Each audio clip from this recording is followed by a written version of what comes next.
Hi friends, வணக்கம். இன்றைக்கி நம்ம ரொம்ப சூப்பரான டயட் ரெசிபி தான் பார்க்க போகிறோம். பாருங்கள், மஷ்ரூம் இந்த மாதிரி கட் பண்ணி வச்சுக்கிட்டேன். 200 கிராம் மஷ்ரூமு, அப்புறம் ப்ரோக்கோலி இது மாதிரி சின்னதாக கட் பண்ணி வச்சுக்கிட்டேன். அடுத்தது மிளகு நல்லா ஃப்ரெஷ்ஷாக இடித்து வச்சுக்கலாம். இது அரை ஸ்பூன் சீரகத்தூள், 1/4 ஸ்பூன் கரம் மசாலா, அரை வெங்காயம் நல்லா நீட்டாக ஸ்லைஸாக அரிஞ்சு வச்சுக்கோங்க. அவ்வளோதான். அடுத்தது நம்ம ரெடி பண்ணிடலாம் வாங்க. ரொம்ப டேஸ்டியாக இருக்கும். பாருங்கள், கடாயில் 1 ஸ்பூன் 1.5 ஸ்பூன் எண்ணெய் போட்டால் போதும். ஆயில் கூட அதிகமாக தேவையில்லை.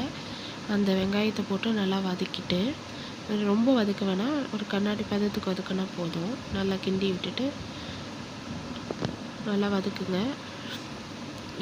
ரொம்ப டேஸ்ட்டாக இருக்குங்க.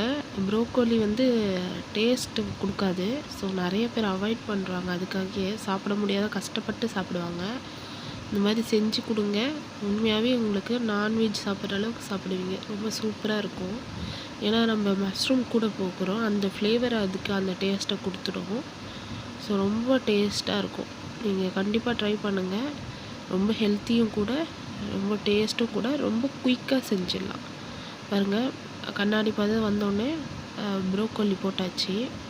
ப்ரோக்கோலி போட்டு நம்ம தண்ணியெலாம் எதுவும் ஊற்ற போகிறதில்ல, அதிலே வெந்துடும். கொஞ்சம் சிம்மில் வச்சு மூடி வச்சுட்டு, ப்ரோக்கோலிக்கு ஏற்ற மாதிரி கொஞ்சம் சால்ட்டு ரொம்ப ஒரு 2 பிஞ்சு தூவி நல்லா மஷ்ரூம் போட்டு நல்லா மிக்ஸ் பண்ணிக்கிறோம். மஷ்ரூம்லேருந்தே தண்ணி வரும். ஸோ அதை தான் வேக வைக்கணும். ப்ரோக்கோலி நல்லா வேகணும் இல்லைங்களா? அதனால் ஃபஸ்ட்டே நம்ம போட்டுட்டோம். இப்போ மஷ்ரூம் போட்டுட்டு மூடி வச்சுட்டு நல்லா கொஞ்சம் சிம்மில் வச்சு நல்லா வேக வச்சு எடுத்துக்கிறோம். அப்புறம் அந்த மசாலாலாம் நான் போட்டு நல்லா மிக்ஸ் பண்ணோம். அந்த மசாலாலாம் நல்லா போட்டுட்டுக்கப்புறம் நல்லா மிக்ஸ் பண்ணி ஒரு 2 நிமிஷம் மூடி வச்சு நல்லா வேக வச்சு எடுத்துக்கணும். அவ்வளோதாங்க. ரொம்ப சூப்பராக குயிக்காக ரெடி.